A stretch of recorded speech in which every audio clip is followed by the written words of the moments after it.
চরিলাম বাজার সংলগ্ন পণ্ডিত দীনদয়াল উপাধ্যায় মিনি স্টেডিয়ামে 19 মার্চ থেকে শুরু হচ্ছে চরিলামের চিরাচরিত ঐতিহ্যবাহী বাৎসরিক চৈত্র মেলা। 23 মার্চ পর্যন্ত 5 দিন ব্যাপী চলবে এই মেলা। মেলায় প্রতিদিন এলাকার ক্ষুদে শিল্পীদের দিয়ে পরিবেশিত হবে সাংস্কৃতিক অনুষ্ঠান।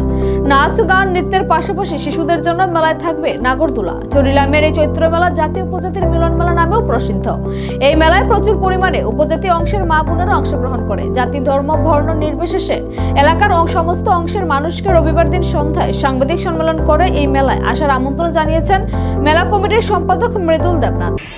আগামী 5 চৈত্র মার্চের 19 তারিখ থেকে 23 তারিখ পর্যন্ত চরিলামের ঐতিহ্যবাহী বাৎসরিক মেলা অনুষ্ঠিত হতে যাচ্ছে।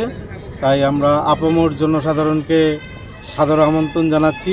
মেলা উপলক্ষে আমাদের অনেক বিনোদনের ব্যবস্থা আছে। এখানে ছোট ছোট কচিকাচাদের নৃত্য, গান এবং সাংস্কৃতিক সন্ধ্যার আয়োজন করা হবে।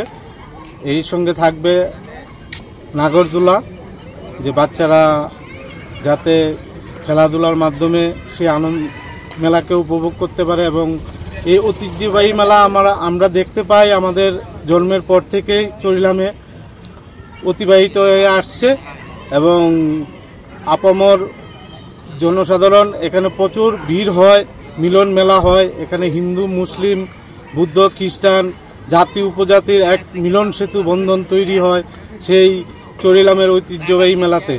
তাই আমরা আগামী 5 চৈত্র 19 মার্চ থেকে শুরু হতে যাচ্ছে। আপনারা সবাই এখানে উপস্থিত হয়ে সেই মেলাতে অংশগ্রহণ করে আনন্দ উপভোগ করবেন, এটা আমরা কামনা করছি। নমস্কার। এই মেলা কোথায় হচ্ছে, আপনারা কোথায় করছেন?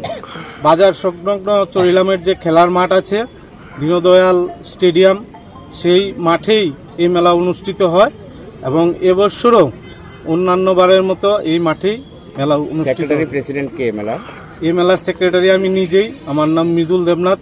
প্রেসিডেন্ট হয়েছেন বরুণ ভদ্র, আমাদের সিনিয়র দাদা, আর সন্দীপ দাস কোষাধ্যক্ষ, এবং 15 জন নিয়ে এই মেলার মূল কমিটি।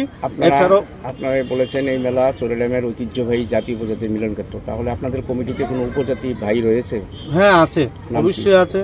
দায়িত্ব তরুণ পাখি দেববর্মা, আপনারা দেখতেই পাচ্ছেন আমাদের সাথে বসে আছে। ধন্যবাদ।